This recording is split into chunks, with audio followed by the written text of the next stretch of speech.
আসসালামু আলাইকুম সুধী ফুটবল পিপাসু দর্শক মণ্ডলী, এলাম, দেখলাম এবং জয় করলাম। মিকেল মেরিনোর কাজটাই যেন এমন, বদলি খেলোয়াড় হিসেবে মাঠে নামার সঙ্গে সঙ্গে সবটুকু আলো কেড়ে নিতে খুব বেশি সময় তিনি নেন না। ফিফা ওয়ার্ল্ড কাপ 2026 এর কোয়ার্টার ফাইনালে স্পেন মুখোমুখি হয়েছিল বেলজিয়ামের। 86 মিনিটের মাথায় বদলি খেলোয়াড় হিসেবে মাঠে নামেন মিকেল মেরিনো। 88 মিনিটের সময় তিনি জয়সূচক গোলটা করেন, স্প্যানিশদের জয়ের সেই আনন্দের সাগরে ভাসাতে সক্ষম হন। সুপ্রিয় দর্শক মণ্ডলী, একটু যদি ফ্ল্যাশ ব্যাক করি, এবারের ফিফা ওয়ার্ল্ড কাপ 2026 এর রাউন্ড অফ 16-এ স্পেন মুখোমুখি হয়েছিল পর্তুগালের। ম্যাচের বয়স যখন 90 মিনিট, অর্থাৎ 90 + 1 মিনিট অতিরিক্ত সময়ে জয়সূচক গোলটা করেন মিকেল মেরিনো। তিনি 85 মিনিটের বদলি খেলোয়াড় হিসেবে মাঠে নামেন। 91 মিনিটের মাথায় তিনি এই জয়সূচক গোলটা করেন।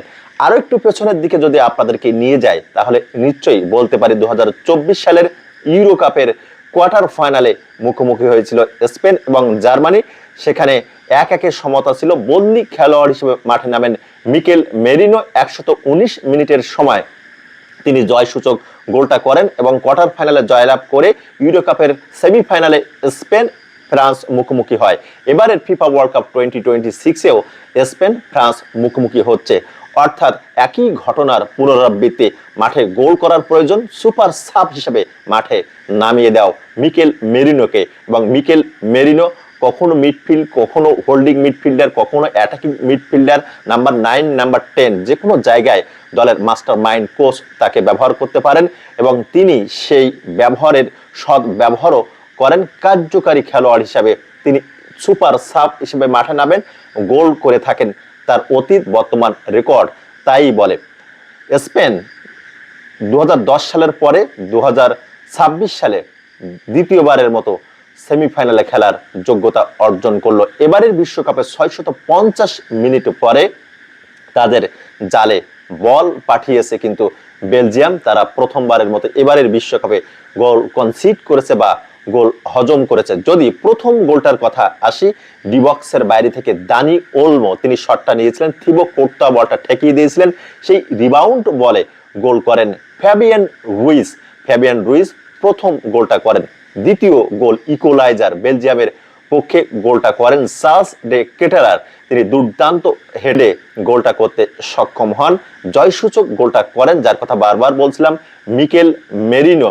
মিকেল মেরিনো কিন্তু রিবাউন্ড বলে গোল করেন।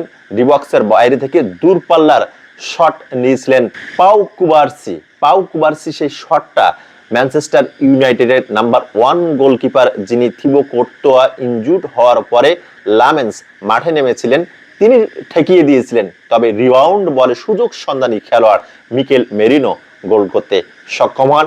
2-1 গোলে বেলজিয়ামকে পরাজিত করে স্পেন দ্বিতীয়বারের মতো সেমিফাইনালে খেলার যোগ্যতা অর্জন করে। স্পেন এবং ফ্রান্সের মধ্যকার একটা জমজমাট হাড্ডাহাড্ডি অলিখিত বা অঘোষিত ফাইনাল ম্যাচ আমরা এবারে হয়তো লক্ষ্য করতে যাচ্ছি। সত্যিকার অর্থে সেমিফাইনাল ম্যাচটা খুবই দুর্দান্ত হবে। সুপ্রিয় দর্শক মণ্ডলী, যারা এতক্ষণে আমার ভিডিওটি দেখলেন, আপনাদেরকে অসংখ্য অসংখ্য ধন্যবাদ। Thank you so much for watching this video. See you again. খুদা হাফেজ।